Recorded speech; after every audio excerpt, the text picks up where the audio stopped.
Okay, so we're going to go ahead and get started. So I'll just welcome you all. My name is Jenna Villani. I am the Executive Director of Alumni Relations here at William Patterson University. Thanks for joining us to kick off our Career Workshop series, Jumpstart Your 2021 Job Search. Really glad to welcome you to tonight's session, which is Plan and Organize Your Job Search Campaign. So whether you're in a current job search, considering a career transition, or looking to take your career to the next level, our goal with this series is to help support you in your career search. So for the next few months, we invite you to join us virtually on the fourth Tuesday of every month at 6 p.m. via Zoom to take part in all the programs in the series. I'd also just like to take this opportunity to acknowledge my colleague, Kate Matthews, Associate Director of Alumni Relations, who's also with us for tonight's session. So while we're not able to come together in person at this time, we're pleased to provide many ways for you to stay connected to William Patterson and your alumni community in online and virtual formats. So I encourage you to take advantage of the many virtual programs and activities that we're offering, such as this, our virtual book club, social events, lifelong learning opportunities, and more. If you're looking for additional careers resources, I encourage you to sign on to Handshake, where you can browse for job postings, attend virtual webinars, access career workshops, and more.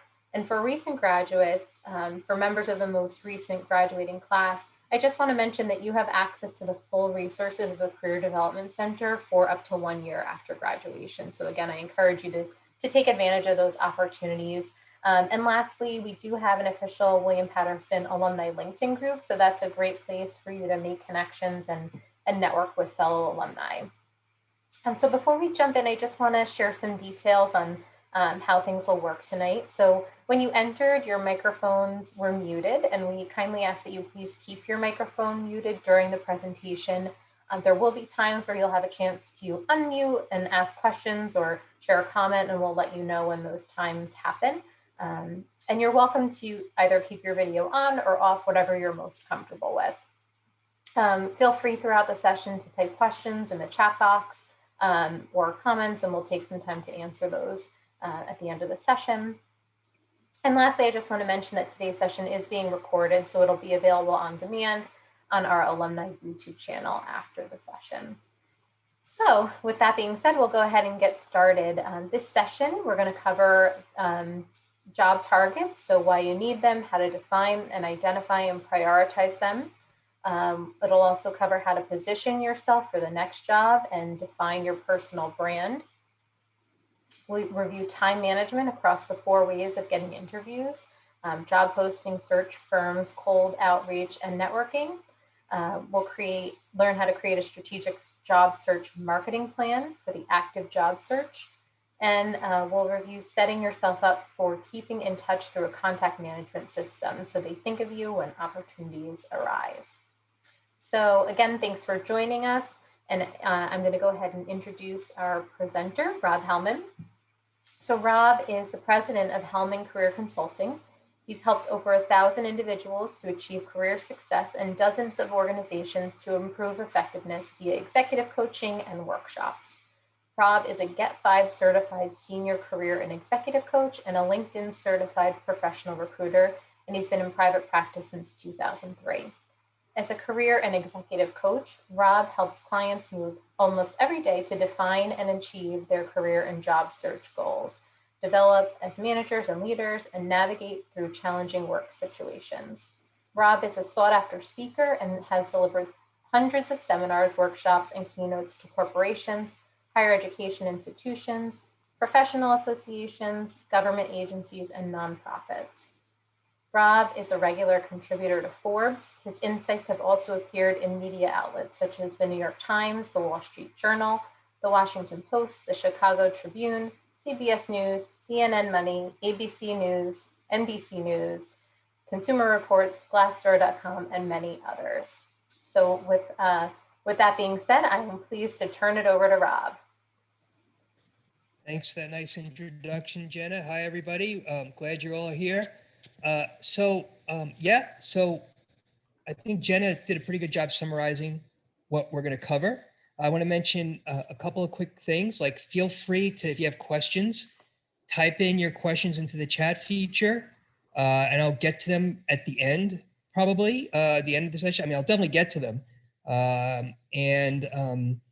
If you have a burning question and you want to ask it during the session, feel free to unmute yourself and do that. Or raise your hand, and then I'll click on your raised hand, and that'll unmute you, and you can ask your question. So that's that. And before we dive into the content, I just want to share that, in addition to the recording, I'll make the slides available to you if you go to this link, bit.ly/WP, and then today's date, 2/23/21. You don't even need www in front of it. Just type in bit.ly and then this in your browser, and you'll get the slides. And you'll also get a contact management template, something we're going to talk about later, something that will help you keep track of all your contacts and your network, so nothing slips through the cracks. We'll talk a lot more about why you need that. Okay, so what we're going to cover, as Jenna was just saying, we're going to cover the job targets, like why that's important to have them, your marketing plan, how to brand and position yourself to stand out and differentiate yourself from the competition, how to prioritize your valuable job search time, so use your time really wisely, you don't waste time, and how do you plan to avoid a stalled job search. So let's dive into this. And we'll talk about targets first. So let me just ask you all. I'm going to ask you a question. Like, who is this person? Anybody know? Feel free to type it into the chat and tell me if you have anyone has any idea who that is. Any thoughts? There's a reason I'm putting this picture up here. Aristotle's a good thought, and close, but not exactly. Yeah, a couple of you mentioned Da Vinci, and that's exactly who it is, right? So that's correct. So Leonardo Da Vinci, he was considered a quote unquote Renaissance man. Because he was great at so many things. He was like an architect and an historian and a scientist and an engineer and a sculptor and a painter. Like, he could do so many things. He was really great at that. So now in your job search, the reason this is relevant is I don't want you to be like Leonardo da Vinci. I don't want you to be a Renaissance person, okay? You need to take a much more targeted approach than Leonardo did in terms of showcasing what he could do. Because what happens is, if you don't take a targeted approach, a couple of issues happen. Number one is you don't get to practice. You're too unfocused. You're trying to be many things at once, so you don't really get good at selling yourself for any one of those things. And secondly, when you try to be very broad, like I have clients, like I had a client recently, they initially came up to me saying, Rob, their initial resume was something like finance executive and project manager and marketing director. Three, like, tried to do all three at once in their resume, like, because they didn't want to miss any opportunities. And the problem was they were watering down their message for any one of those job targets. So like in that example, right, their competition might have had just the finance executive resume. And that was much stronger than my client's initial finance executive resume, because it was combined with marketing and project management. It was watered down, so that the person with the one finance executive resume was stronger. The other thing is, you're basically saying, look, you decide. You figure out how you want to use me and figure out where I should belong in your organization. They're not going to take the time to do that, or they're going to put you in a place you don't want to be. So I'm not saying you can't go for multiple things, but what I am saying is you should have very clear job targets. Have more than one. Have 2, 3, 4. Have up to 5. But don't go for them all at once. And try to stagger them. Like, go for target 1 first, and then target 2 with some overlap. Maybe spend the next 3 or 4 weeks just focused on target 1. So you get good at selling yourself. You get practice at selling yourself and sounding more and more like an insider, and you don't water down your message for any one of those targets. So let me explain what I mean by a job target. So what I mean by a job target is, there's a definition here.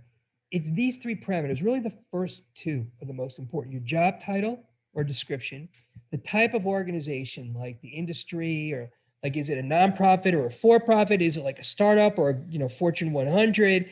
Is it pharmaceutical, or is it technology or financial services? Because now, and geography doesn't matter as much, so just be aware of it. Sometimes it makes a difference, but really the first two are the most important, because if you vary one of the first two parameters, if you change the industry, you change the type of organization from startup to global multinational, or if you change the job description, your pitch needs to change, your resume needs to change. Sometimes it's just a little bit, sometimes it's a lot.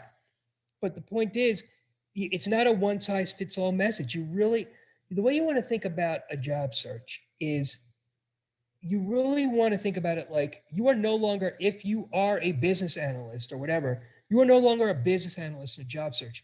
You want to be the best salesperson in the world and the best marketer in the world. It's all sales and marketing. And you want to think that way. You want to pretend like, what would the best salesperson do? Or what would the best marketer do now?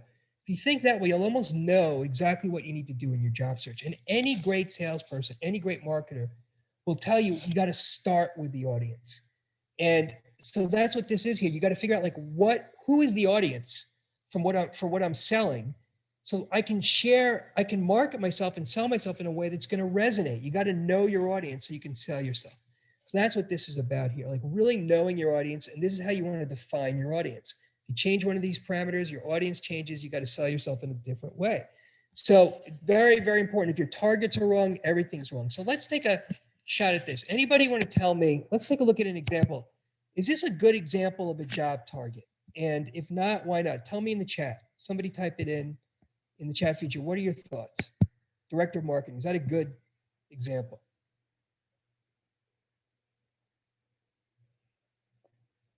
of a job target based on that definition I just gave you? Any thoughts?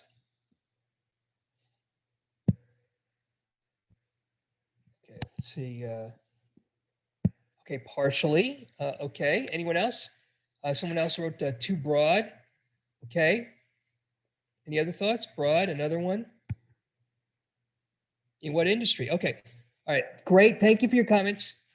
The key is, well, and the problem with job titles is they mean something different in every company. Good comments. I want to address all these comments.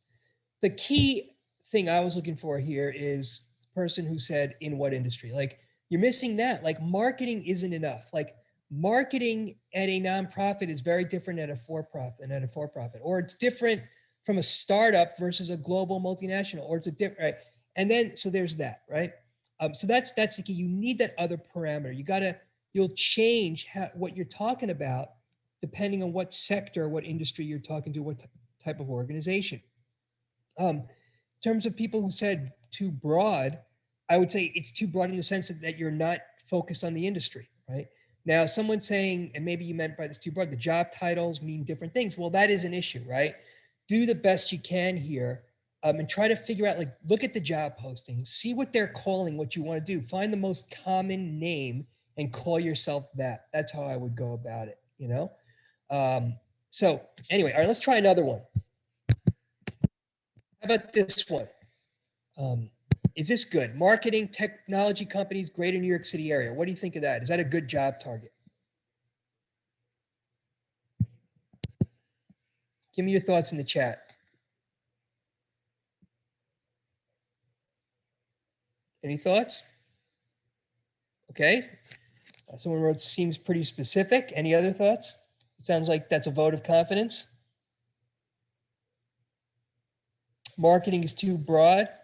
What level? Okay, let me stop you there. You're on the right track. It's actually not specific enough, because marketing can mean like chief marketing officer, which is strategy, budgets, team, building a team, or marketing analyst, which is like very tactical, which is analyzing the marketing programs and that kind of thing, right? Very different roles. So when you're thinking about your positioning, when you're thinking about how you want to sell yourself, you want to be really clear. And when you're communicating how you want to sell yourself, you don't want to just say, I'm interested in a marketing job, right? You want to be clear. Director of marketing, or marketing analyst, or chief marketing officer, or SVP of marketing.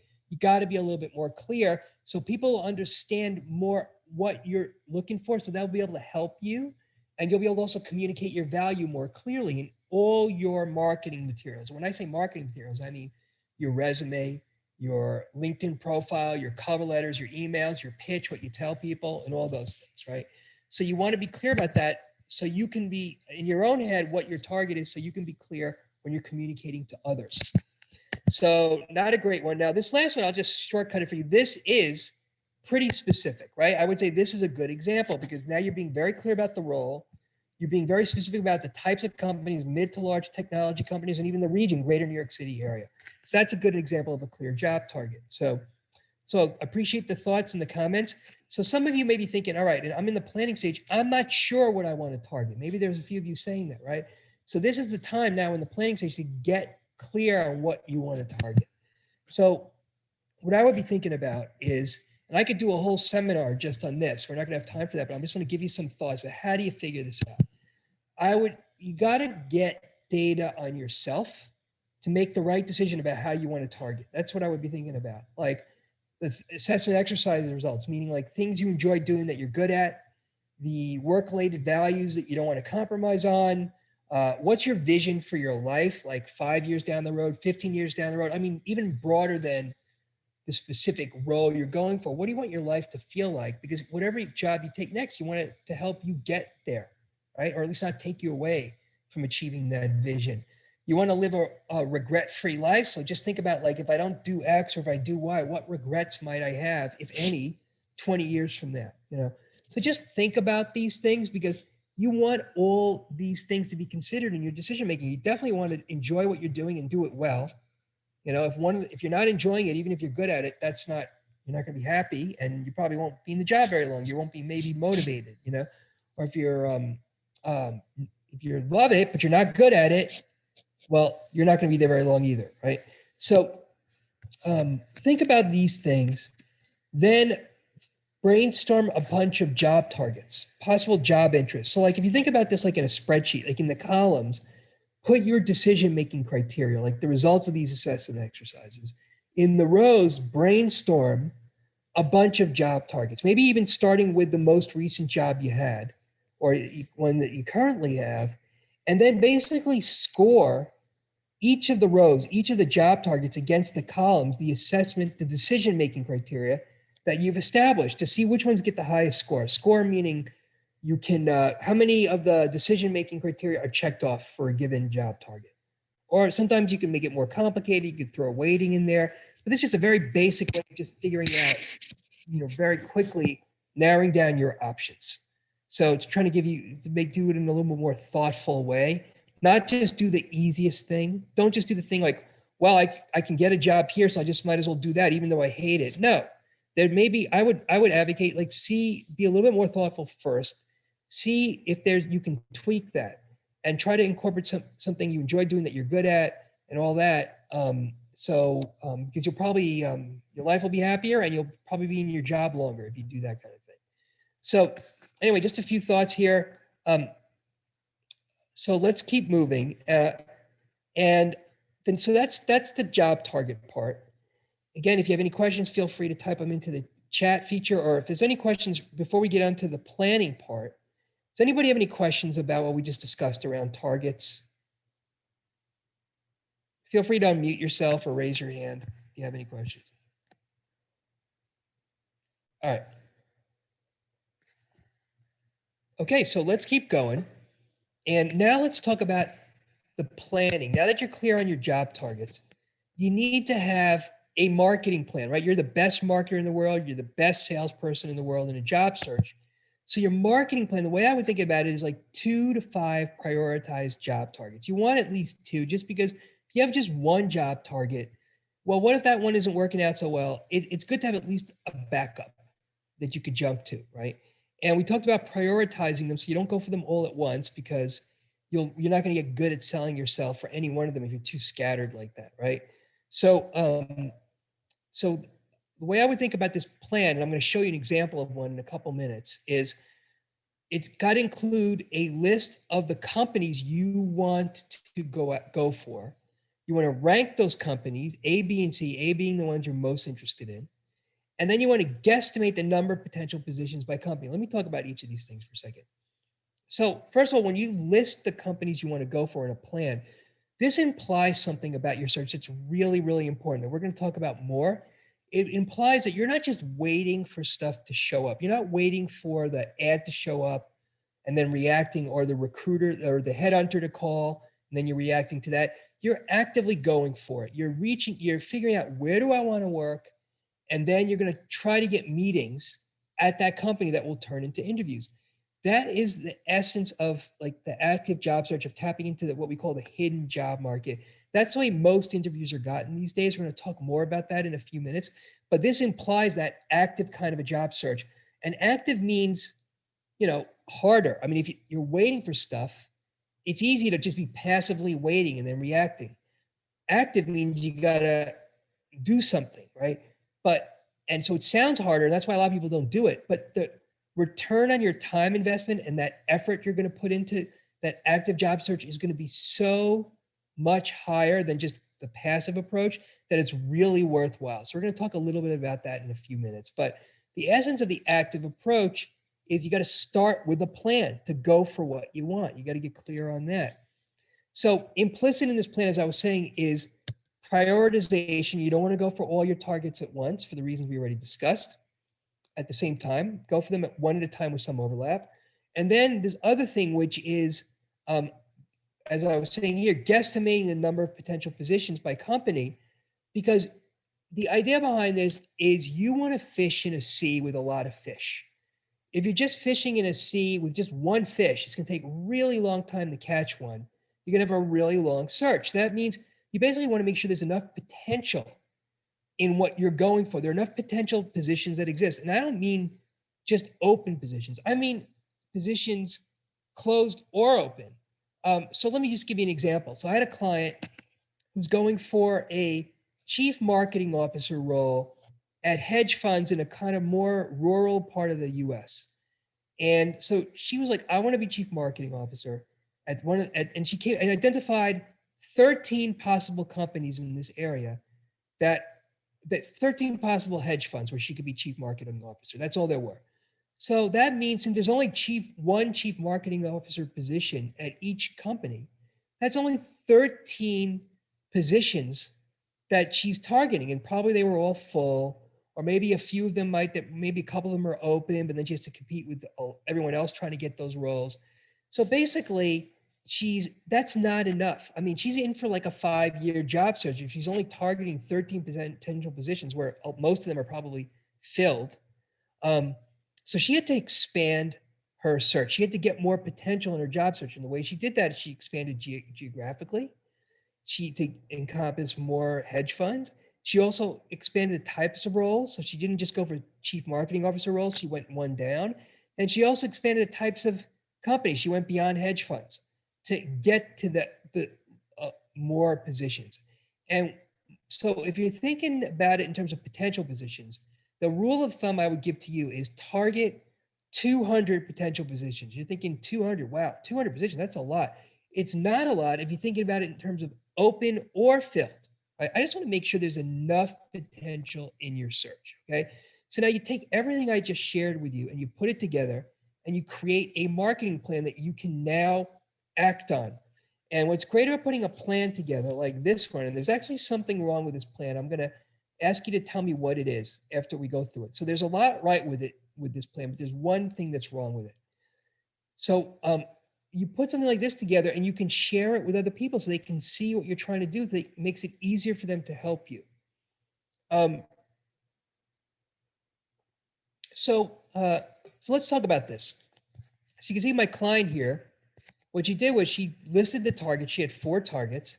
She defined them by the 3 definitions, 3 parameters we discussed before: the position or description, the type of organization, the geographic area.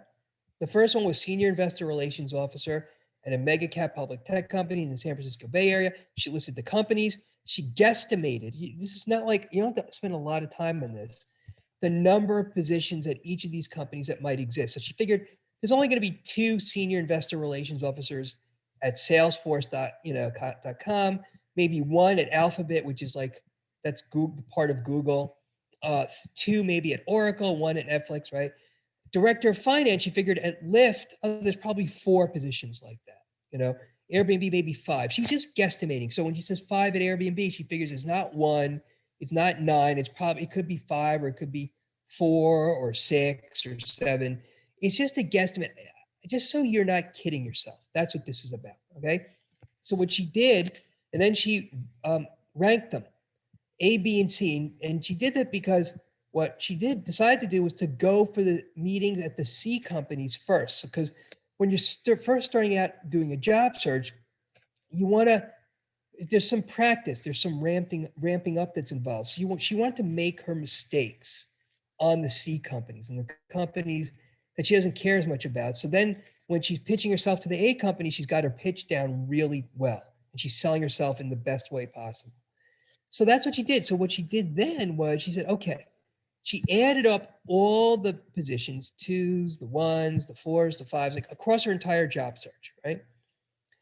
And before we do that, I want to say, like, the reason these targets are different is because, you know, each of these targets, she's got to sell herself a little bit differently.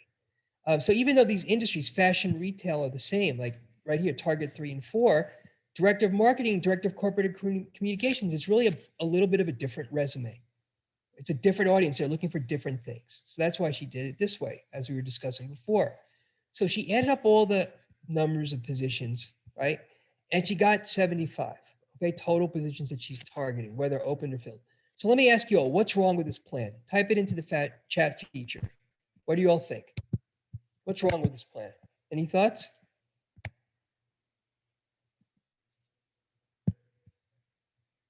Why isn't this a good plan? There's one thing that's wrong with it. There's a lot right with it.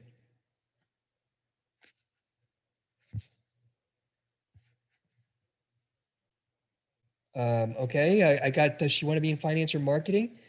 I think she's pretty clear about that. She's going for both roles, one at a time. Right, here, not enough positions. Somebody mentioned that. That's exactly right. That's the thing.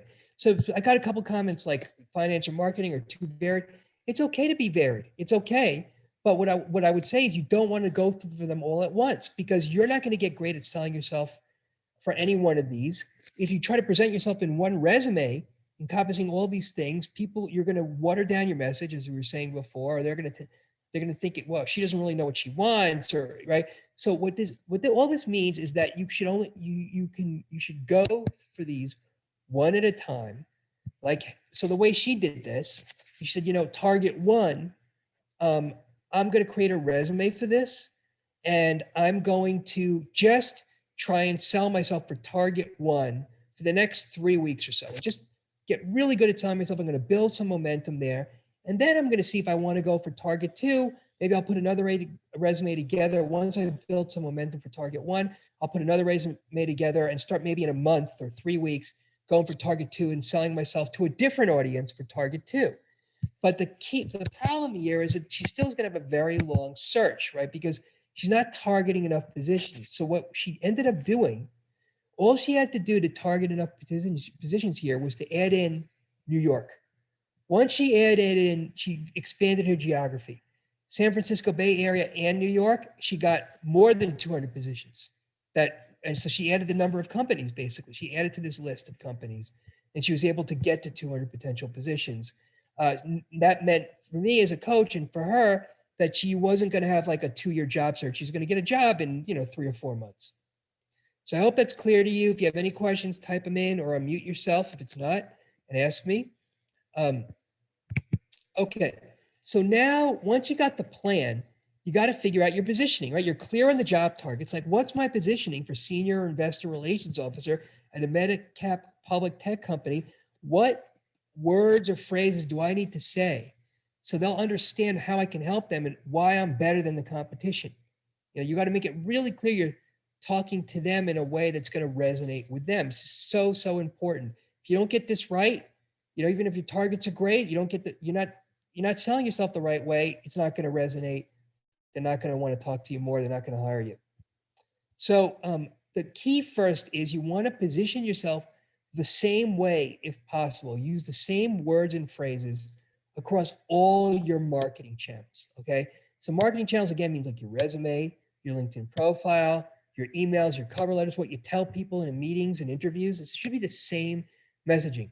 The one possible exception is your LinkedIn profile, because unlike your resume, where you can have a different resume for each job target, and you should, with your profile, you can only have one profile. If you have two accounts open on LinkedIn, two profiles, close one of them, you're going to ruin the power of LinkedIn to help you. You're going to split up your network. You're going to cause all kind of confusion.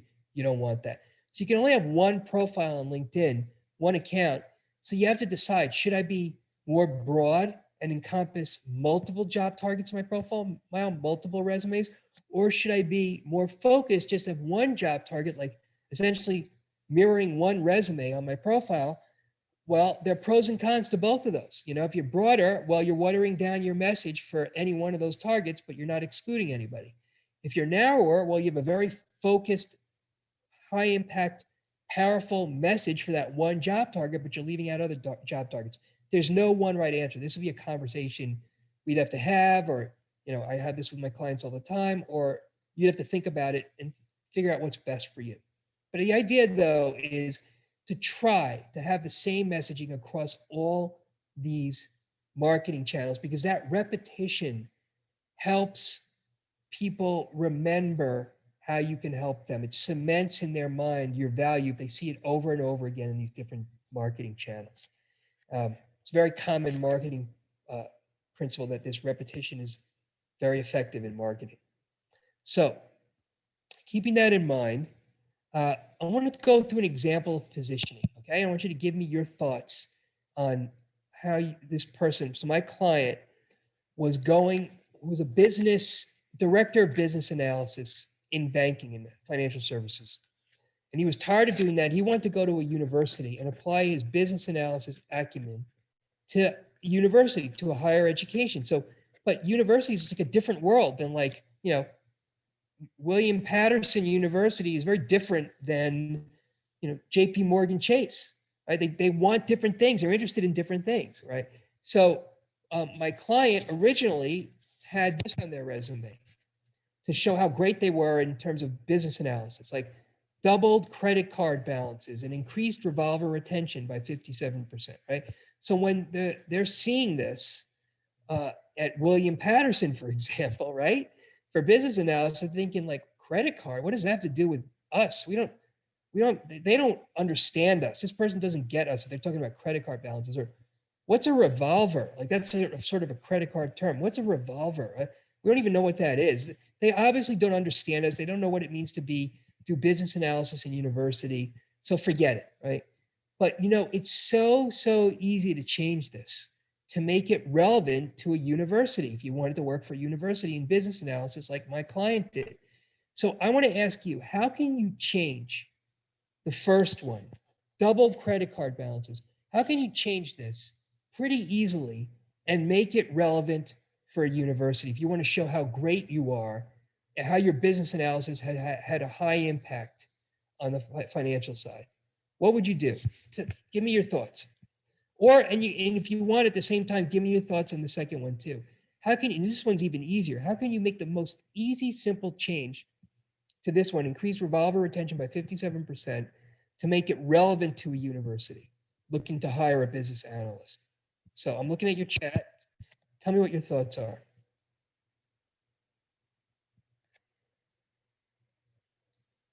Any ideas?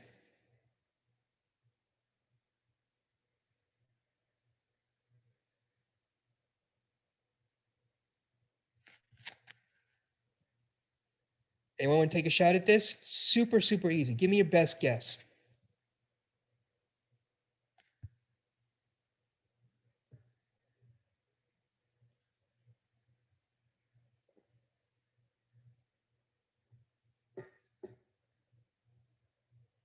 Okay, I appreciate it. I got a great comment. Anyone else have any thoughts?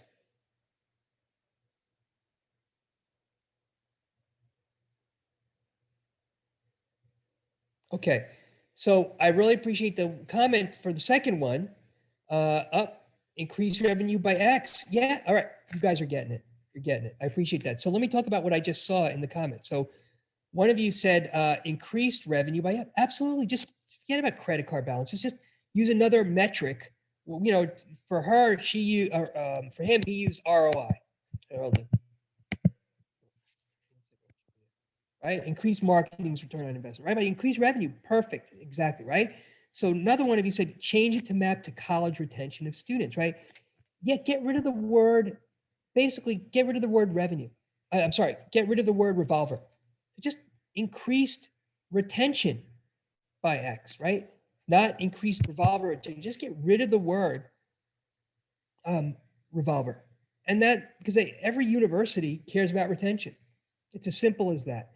So when you're writing your marketing materials, your resume, your profile, your pitch, your emails, your cover letters, you want to think about the words and phrases you're using and use those words and phrases that are going to resonate with your target audience.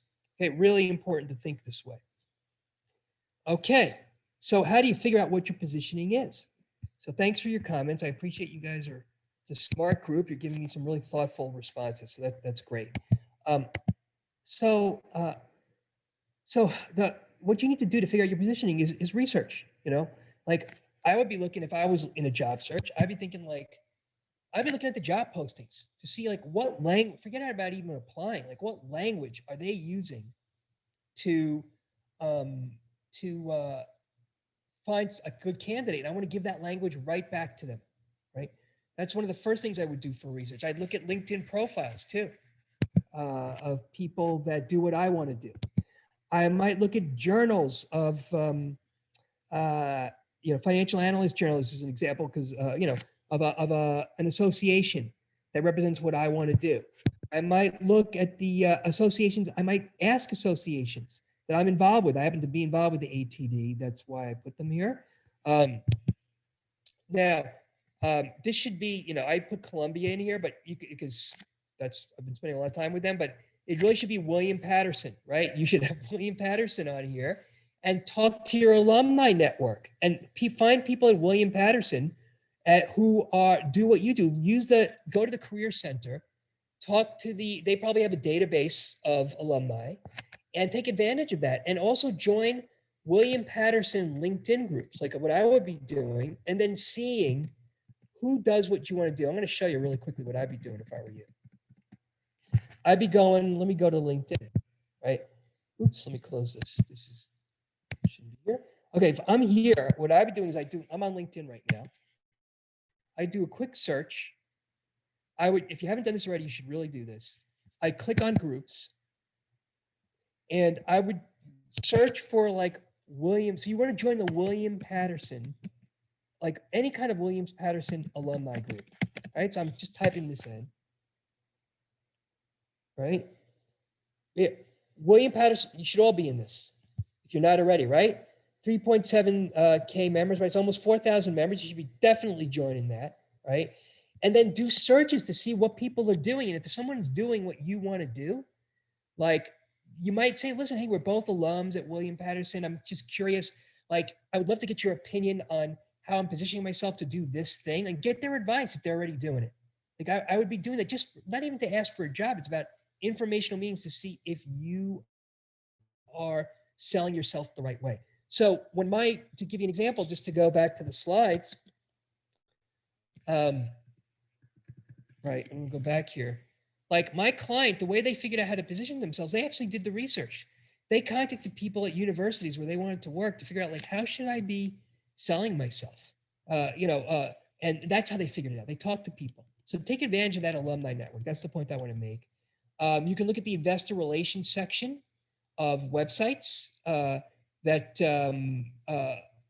for companies that are public. They have lots of information that can help you understand on these investor relations sections of the websites, help you understand what's important to those companies, like presentations to analysts and things like that.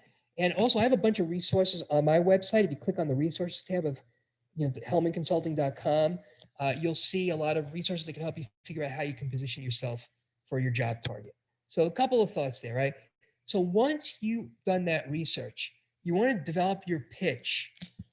This is really important. This is something that you should be thinking about ahead of time before you start your search. Like, what you want to be able to communicate very quickly in all your marketing channels, whether you're talking to people in emails and cover letters, wherever, in your resume. Where do you fit into the organization? Like what box are you in the org chart? What differentiates you from the competition? And a couple of greatest hits, like your examples. Like, so I could do a whole webinar just on pitches. We don't have the time for that, but I want to give you a few things you should be thinking about now to start to think about how am I going to pitch myself? If somebody says, tell me about yourself, or tell me about your experience, or tell me about your background, or why should we hire you? You want to have an answer ready. Or if you're an informational meeting or a networking meeting, you want to say, like, why don't I tell you a little bit about my background so you can get a sense of where I'm coming from? And then you want to have like that 1 minute informational meeting pitch ready for them, right? So in order for you to create that, you want to start thinking about these things. And if you do the summary section of your resume the right way, you'll be able to pull a lot of this right from the summary section of your resume. Here's an example of a resume summary section that has a lot of these elements that you'd want in your pitch. Like, so this is like my client summary section. She had senior finance executive. That's what she was targeting. This is what differentiates her. She had like, she was targeting media companies, right? She was targeting senior finance executive roles, like maybe one down from a chief financial officer, like SVPs of finance at big media companies. So she said, so she had like Viacom right at the top of her resume, even before she had the chronological part, she had this.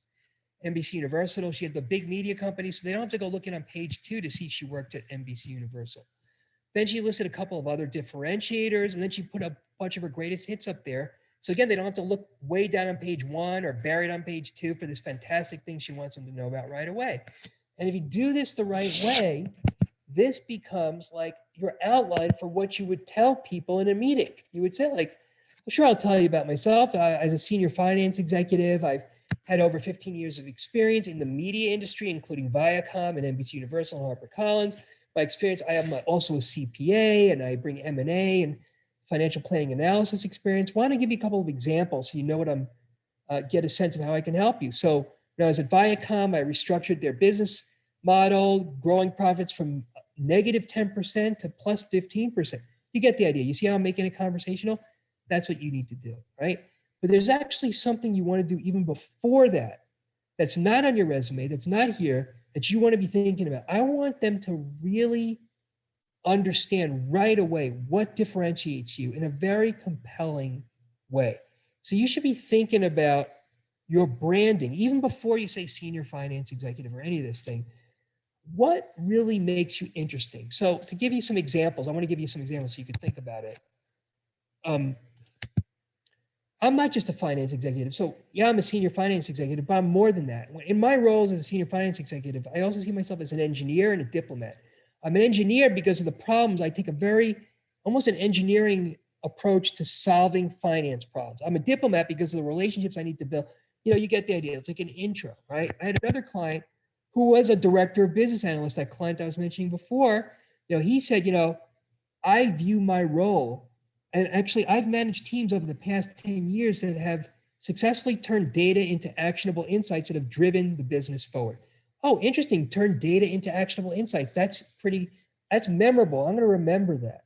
I had another client who was an insurance risk underwriter. She said, I view my job as turning uncertainty into opportunity. Oh, that's very interesting. Another client who was going for corporate development in private equity firms. I'm an energy insider. He started off his pitch just that way. I'm an energy insider before he got into the 10 years or 50 years of experience, right? I had another client, you get the idea, I think, right? Who was a learning and development executive. I view organizational learning as a journey, and I provide the map. Another client I had who was a mid-level VP in information technology, she started off saying, I've had 15 years of experience in information technology. I said, well, that's fine. You can start off that way, but what makes you really great at what you do? She said, I can make PCs dance. That's how we started off her pitch. I can make PCs dance.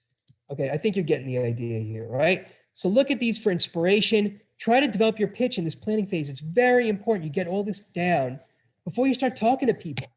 So when you start to talk to people, you make a great impression. There's only one chance to make a great first impression. That's why this is all in the planning part of this presentation.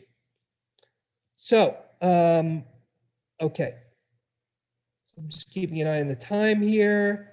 I think we're good. We're still good. It's about 6:47. So we're in good shape. So any questions on any of this that we talked about in terms of how you should be branding yourself and positioning yourself to resonate before we talk about some other things that I want to get across? Feel free to unmute yourself if you have any questions, or just raise your hand and ask it in the chat feature.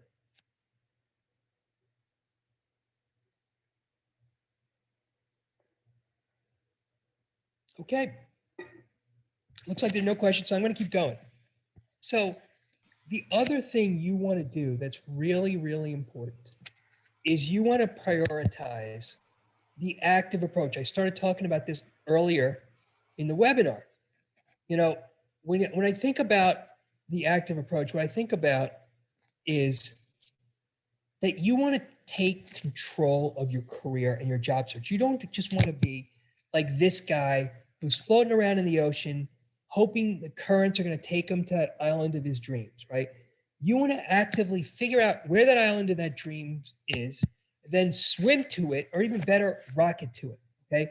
That's what you want to do. Take control of your search, take control of your career. And what that means is if you think about this in terms of the 4 ways of getting interviews, there are 4 ways, right? There's job postings that you can apply to, search firms, there's direct contact, meaning cold emailing, cold calling, cold outreach, and networking, meaning getting referrals.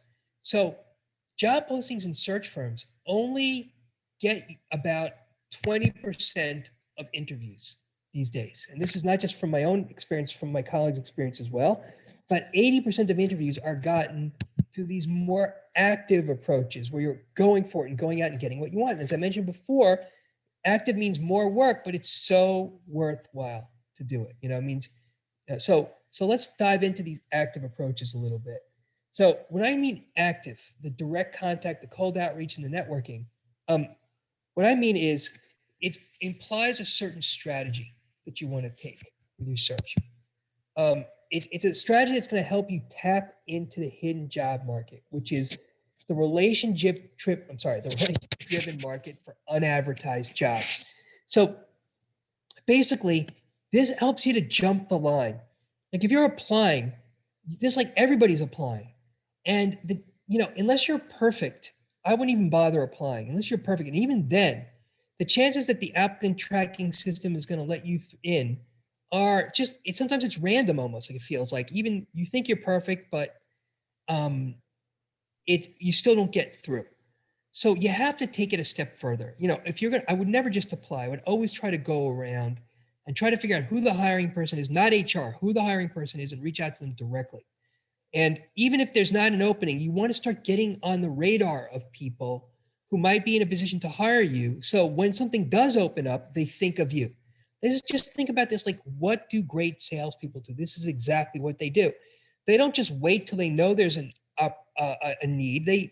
They build relationships. So when the need arises, the potential client thinks of this great salesperson for business. That's what you need to do. All right. So that implies 2 stages. Stage 1 is getting the word out to your network. So what I mean by that is you want to think very broadly about your network. We're going to talk about that in a moment, and try to get the word out to 200 people. It's not just the 5 people you talk with every day. You got to think very broadly. Anyone who might be open to helping you, you might be open to help you, that you might be open to helping them, they might be open to helping you. They're in your network. Okay. And stage 2 is getting at least 6 things in the works at any given time in your search. And what I mean by a thing is a meeting or interview with someone 1 or 2 levels above your level. And this is important. So it's not just about getting interviews, it's meetings or interviews. So if you're having a conversation with somebody and they're 1 or 2 levels above you, they can hire you. And you're having this great informational meeting. You got this meeting, and they're like, "Listen, I'm so glad to meet you. I'm glad you came in. Too bad we didn't talk to you 6 months ago when we had something available." That should be music to your ears, because that means you're pitching yourself the right way, and you're talking to the right people. Because then the next thing you want to say is, "Well, I appreciate you saying that. Like, well, who else should I be talking to?" And then you get a referral, or you keep in touch with them, and like a month later they have something open. That's what the hidden job market's about. So when I'm working with clients, I'm really happy as a coach if I say to them, so how many things do you have in the works? And they tell me, well, Rob, I have 6 things in the works. I have three things on my calendar. 2 of them are informational meetings. One's an interview that are coming up. They're all with people in 1 or 2 levels above me who can hire me. And then I have 3 things I'm actively following up on. 2 of those are interviews that might turn into offers. Another one's an informational meeting that could turn into an interview. I'm happy because then what they're doing is they're playing the numbers game to win. Because 5 of those 6 things are going to fall away through no fault of their own. Like you've got it at the end of the day, you could be doing everything perfectly. It's still a numbers game. You got to play the numbers game to win. So you really got to think about that. All right. So try to I'm giving you the stretch goal. Your goal is to have at least 6 things in the works. It doesn't have to be interviews, doesn't have to be for open positions, but just meetings with the right people. Okay. So the way you execute on this strategy is a 3-pronged approach. First, you got to build the relationships that are going to lead to the informational meetings, right? And interviews. You got to build the relationships. That's the active approach. Then you got to plan to have high ROI informational meetings, high impact informational meetings that will help you to get interviews that will lead to offers. And the third thing, very, very important, this is where a lot of people mess up, is they don't have a method for keeping in touch. You must have a method for keeping in touch. All right, so we're going to talk about these 3 things. So let's talk about the first thing. Building relationships now that can lead to meetings or interviews. So the key here is we're talking about networking, which is getting introductions and building relationships over time. So over time is very important. It's not just about meeting people. It's about keeping in touch with people. So they'll get to know you. They'll want to help you. You'll want to help them. So if you're just meeting people, you're not a good networker. That's only half of it. The other half is like building relationships. Don't be like, this one client came to me once and said, Rob, I'm a great networker. I said, really? What do you mean? This is before pre-COVID. He said, I was on the train, I was talking to someone and, that I found out they worked at this company or get a marketing job, So I said, do you know anyone? And I said, can I? And she said, sure, yeah, I can introduce you to somebody. So I said, okay, great. Who did they introduce you to? And he said, well, HR. I said, of course they're going to introduce you to HR. They're not going to introduce you to marketing. They're going to introduce you to HR because that's like screening. It's the Department of Employment Prevention. It's not a, if they don't know you well enough to give you their valuable marketing contacts, right? You got to build relationships with people. That's how you do it, okay? That's the essence of good networking, right? So, and the other thing is you want to think very broadly about your network. So it's not just the people you talk with every week. It's like, your people you worked with, in your last job, in your prior job, and the job before that, people you might know through as vendors, people you worked with years ago, former professors, families, friends, acquaintances, schools, classmates, your dentist, like everybody, anyone who might be open to helping you. So let me give you a couple of examples. So I had a client who reached out recently to somebody. He happened to notice this guy who we went to business school with 18 years earlier worked at a company at a senior level where he wanted to work. They hadn't talked in 18 years, but he remembered him from business school. He reached out to him. Guy introduced him to somebody who was happy to do it because he remembered him, even though it was 18 years earlier. He ended up getting an interview for this role. I had another client who said, Rob, I'm going to take your advice. My neighbor, I don't know my neighbor well, but I have her email address. So I'm going to include her on this mass email and just let her know about what I'm looking for. Just you never know. So it turns out her neighbor's husband's brother's wife knew the CFO of this big company. She ended up getting an interview with the CFO. You just never know. And often it's the people you least expect are the ones that come through for you. So definitely think broadly about your network. You never know, and reach. And so I'm challenging you in the planning phase to figure out who is in your network. Come up with 200 people. I'm challenging you to do that. Think big, and then and think about how you're going to let them know about what you want to do. And because if they know, then maybe they can help you. If they don't know, they won't be able to, right? So there's that. So think big about your existing network. Then you want to build your network, right? Build your network, grow your network. So think about joining the right association. Professional associations are fantastic, especially if you've been out of work for a while, if you've been trying to make a career change. Join the right professional association because I see it. I've been involved with associations. I've been on the board of associations. Like I see the people who join, what they do is they like join, they be making really big career changes and maybe they would never get an interview because their resumes, it just does, they don't have the industry experience or they don't check off all the boxes. But you know what? They join the association. They don't just join, they get involved, they get on the board, they help run one of the committees or they lead a committee. And then they're no longer just this resume. They're a human being who has all this great stuff to offer, who becomes known to the people in the association. They get interviews everywhere. They get interviews by all the people in the association. So it's one of the best things you could do. Okay. And if you want a list of associations, by the way, go to my website. Again, the resources section of my website. I have a list of associations that people have told me have been helpful to them or that I have a personal experience with. So it's not a comprehensive list of associations, but it'll get you started. Right. So join associations, cold outreach, just reach out to people cold. That's another way you can do it, right? Use LinkedIn and get referrals and introductions to build your network further. So I want to talk a little bit about LinkedIn because LinkedIn can really help you to build your network. And so I'm just doing a quick time check here. Hold on. Okay, we're going to wrap up in a few minutes. So, oops. I'm sorry, give me 1 second here. Okay, so LinkedIn, what you want to do with LinkedIn is you want to think about your network in terms of quality and quantity. And I would advocate, and there's some people that say quantity, just connect with like a billion people. Like just there's a name for them, that LinkedIn Lions. They have tens of thousands of connections on LinkedIn. That is not a smart strategy for you in a job search because those strangers will never help you. They're going to clog up your search results when you're trying to look for people to who might know somebody at a company where you want to work. You're going to see a bunch of strangers and they're never going to help you. You won't want to reach out to them. And you also have that homepage feed on LinkedIn where you can see what people are posting and sharing, and you can like things and share things and comment on them. That feed won't mean anything to you if it's a bunch of strangers. And I've had people get opportunities, including me, by the way, by looking at the homepage feed on LinkedIn. It's basically looking at, if you go to home, I'm just going to go to my, let me just go back to my LinkedIn here, which is blocked here. I'm going to go back to your first screen, right? It's the, where is it? Here it is. It's this, right? You can see all the posts, right? Like I know Michael Gross, and I know, oops, sorry about that. I know, and I know all the people that post on here, right? I know Alexandra, and I know, all these people, right?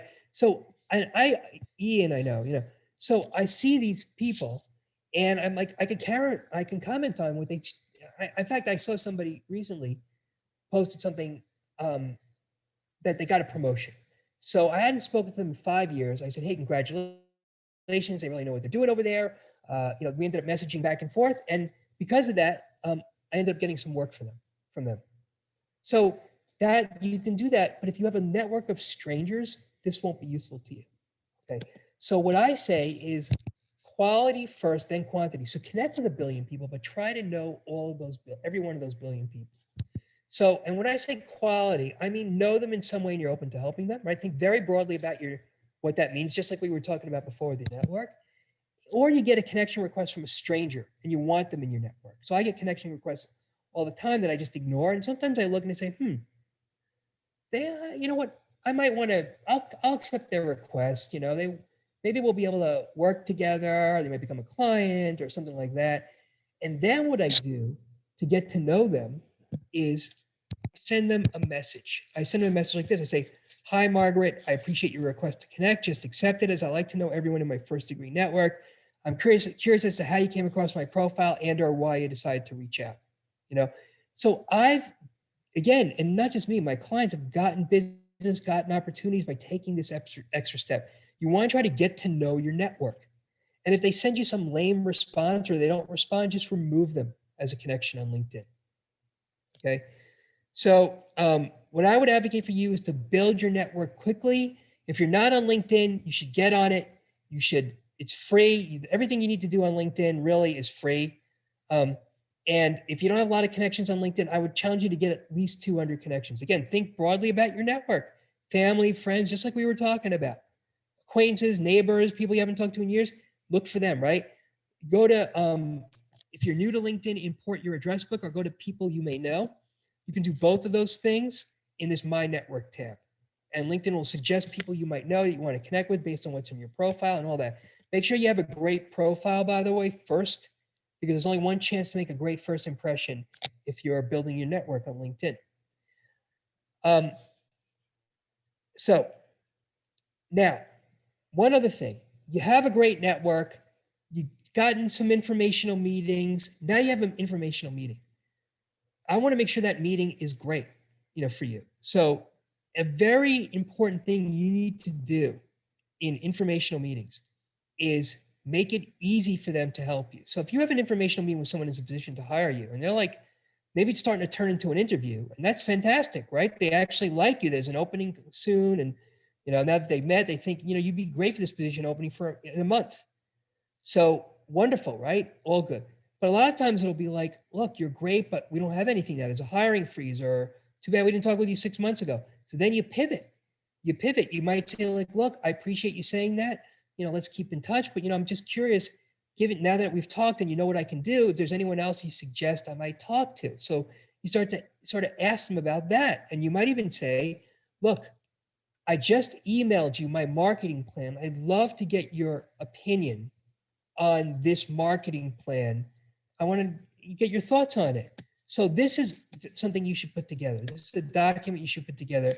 Here's an example for a client who was an accountant. And you can see on this plan, some of it's from her resume, some of it's just for this plan. Like this objective was not on her resume. This positioning statement is on her resume. These competencies were on her resume. The target market and companies are not on her resume. This is telling people, here's what types of organizations I'm targeting. The list of companies is not on her resume, obviously, right? This list is very important. This is what you want to share with them. This comes from that spreadsheet. Remember we did that marketing plan for yourself earlier? I told you to put that together. Just take that right off of the spreadsheet, put it on here, email it to them while you're talking if it starts to go in that direction where it's appropriate. And they'll say, oh, Alliance Bernstein, I know someone there, or I know someone at PNC Bank. They see the names of the companies, it jogs their memory. It makes, if you just say I'm looking at fund management or wealth management, they don't think of who they know. If they see the names of the companies, oh, Merrill Lynch, I know somebody there. So it's important to share the names of the companies. It makes them think of people they can refer you to. Okay? So just one more reminder, we're coming to the end, but I just want to remind people, if you want these slides and all these examples, I said this at the beginning, I'll share it again at the end. Just go to this link, bit.ly/WP22321, in other words, today's date, and you'll get these slides, and you'll also get this contact management template that we're about to talk about. So let's talk about contact management. Contact management is about keeping in touch. I don't want you to be like one of my clients who she said, Rob, I need your help. I've been looking for a year. I don't know what's wrong. So I said, well, tell me what you've been doing. And she said, well, I had some great meetings a year ago. I said, what happened to those meetings? She said, well, I lost touch with them. And I said, well, if you hadn't lost touch with them, you wouldn't be needing to talk to me. You would have had a job by now. I mean, it's very important you stay on the radar of people. So when something comes up, they think of you. That's the key. People forget. You don't just want to have great meetings and then that's it. Okay. So how do you keep in touch? You need a system. Now, for most clients, or for a lot of my clients, it's a spreadsheet. You could just put a spreadsheet together. That's that contact management template I'm sharing with you at that link. I mean, it's just the key things on the spreadsheet are the next action and the date of next action. Those are the most important fields because that way you always make sure no one slips through the cracks, that you're keeping in touch with everybody. In fact, if you have next action, date of next action, and priority, those three fields, You can sort the spreadsheet by those 3 fields. You'll always know what to do every single day. Okay? So most clients or many clients are just fine with a spreadsheet, but you can get more sophisticated. You can get fancier. You can do, like, if you have access to like a CRM, client relationship management system, just like any salesperson would do, right? This is sales, what we're talking about here in your job search. There's if you have Salesforce.com, use that if you want. But these are just a few that I know. I'm no expert in this, but just to get you started, you can Google it, like free or inexpensive contact management systems. But again, the spreadsheet might be fine for you. So plan to recontact your network every 3 to 6 weeks. Don't wait more than 6 weeks to recontact anybody. And there are 3 ways you can do it, right? Well, some people think like, oh, how do I recontact people? How do I keep in touch so I'm not annoying? Well, there are 3 ways. Now, you don't always have to have an excuse, but if you want an excuse, you can just say, look, since we met last month, I've had some additional thoughts. So you can share additional thoughts with them as a way to keep in touch. Or you might say, hey, I came across this article, this link, I thought of you. Now, don't send them a link or an article that's not useful to them. You're just showing them how you can hurt them, how you can waste their time if you do that. Or lastly, if you don't have a useful article to send them, you don't have additional thoughts, just update them on your project, on your progress. Very simple hello and update email like this, like, hi Ben, hope things are well with you, and you're safe and healthy during this challenging time. Thanks again for meeting with me. Thought I'd update you. Just update them. Simple update. If there's anything I can do for you, including introducing you to people in my network, please don't hesitate to ask. So what's really important about this message is there are 2 things, what's in here and what's not in here. What's in here that's very important is if there's anything I can do for you, including introducing you to my network, please don't hesitate to ask. Be generous. Be someone who's not just looking to get, but looking to give as well. People will really appreciate that. Okay, that's number 1. Number 2 is what's not in here. Uh, have you heard anything? What's the status? If you hear of anything, please let me know. That doesn't help you at all. All it does is make you sound insecure. They know what you're doing here. You don't need to put that in this kind of an email. Okay? Just keep it really simple. It's just a simple reminder to keep in touch. It's all you need to do. All right? So the last thing I want to talk about before we just take some additional questions is how you can plan to avoid a stalled job search. And this sort of will be a good summary of a lot of the things we talked about. First off, you want to make sure people have long searches when they're not positioning themselves correctly. So make sure you're positioning yourself correctly, just the way we discussed. Do the research, come up with the right words and phrases that are going to resonate with that target audience. Are you trying to be all things to all people? Are you too general? Are you trying to be a project manager and a marketing manager and a finance manager, right? Too broad, they won't know what to do with you, or they're going to put you in a place you don't want to be, Are you too scattered, trying to go for too many different targets at once? Focus is very important. If you're trying to go for them all at once, you don't get to practice. You don't become good at selling yourself for any one of those job targets. Okay, so not a good idea to be scattered. Go for one target at a time with some overlap. Are you actively going for it, or just waiting for the job posting to show up, or for the search firm to call? Right? Take that active approach to the search. Are you being proactive at all stages? Are you following up? Are you keeping in touch? Very important. Is your message getting lost because of poor communication? Now, you could be doing everything great, but this is something I can't tell because I'm just talking to you. We're not having a conversation. But if you're like not great in verbal communication, but you're getting great in written communication, well, get better at verbal communication. Practice. Or if you're great in interview settings, but you're not good with writing, well, have somebody review your stuff before you send it out.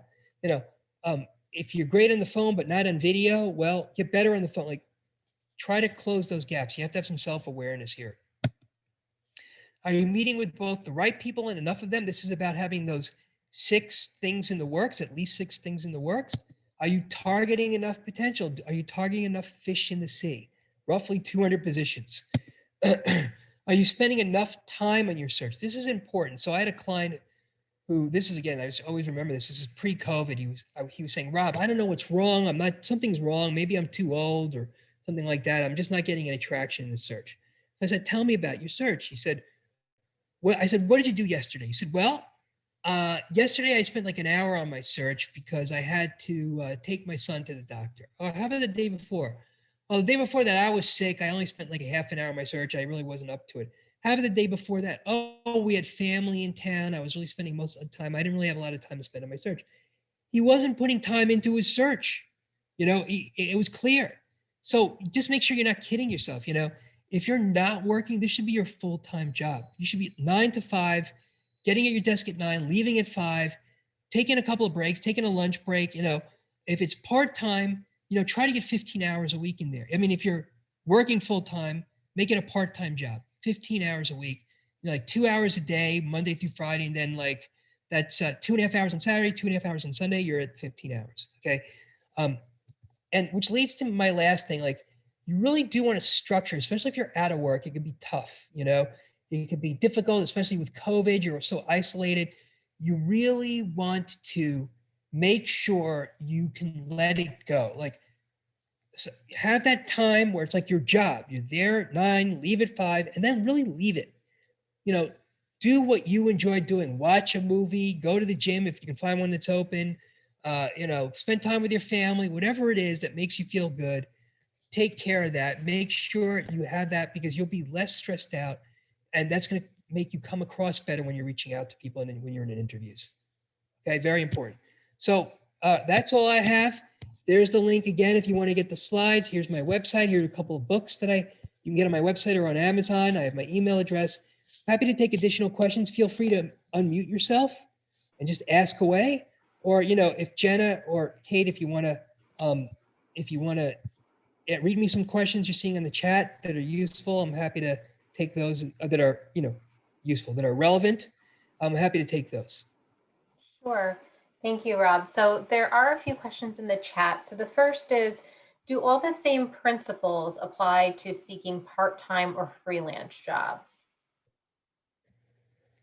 Yes, 100%. Every one of the same principles. And think about it, like just to take anything, like if you're pitching yourself for a freelance job or a part-time job, you got to say something that's going to beat out the competition. So you got to have a pitch that resonates.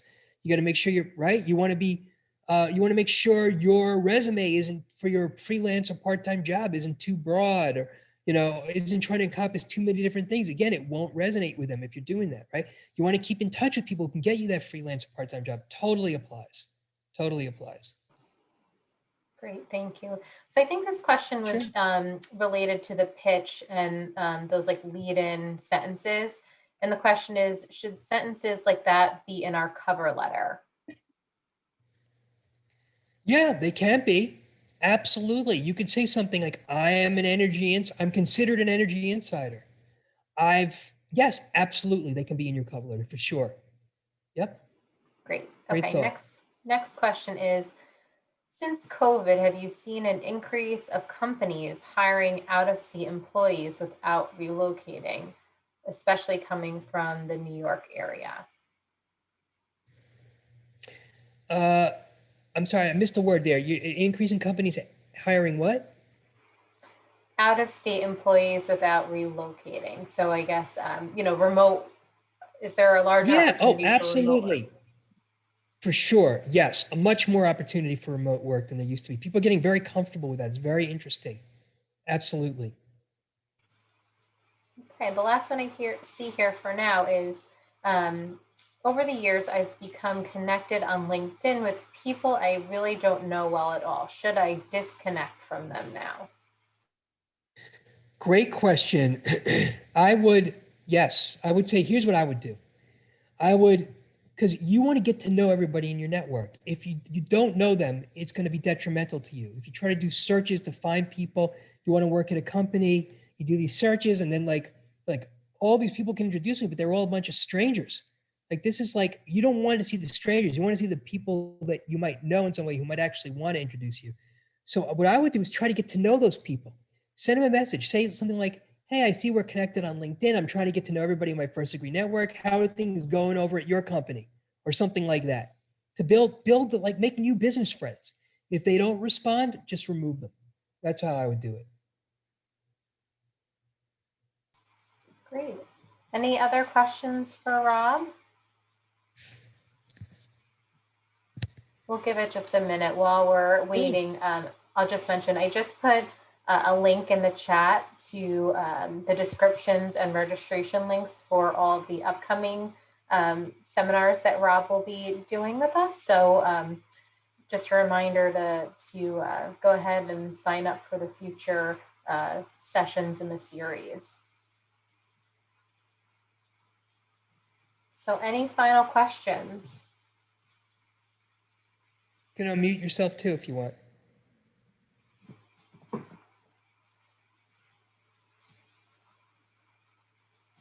Okay. All right. Well, it looks like we don't have any other questions, but again, thank you all so much for joining us. I hope that you found this session useful, and again, hope that you'll join us for the future sessions, and encourage you to continue to remain connected to William Patterson and your alumni community. A huge thank you to Rob for sharing your expertise with us. Really appreciate it, and hope you all have a wonderful evening. Thank you. It was a pleasure. Thanks, everybody. Bye now.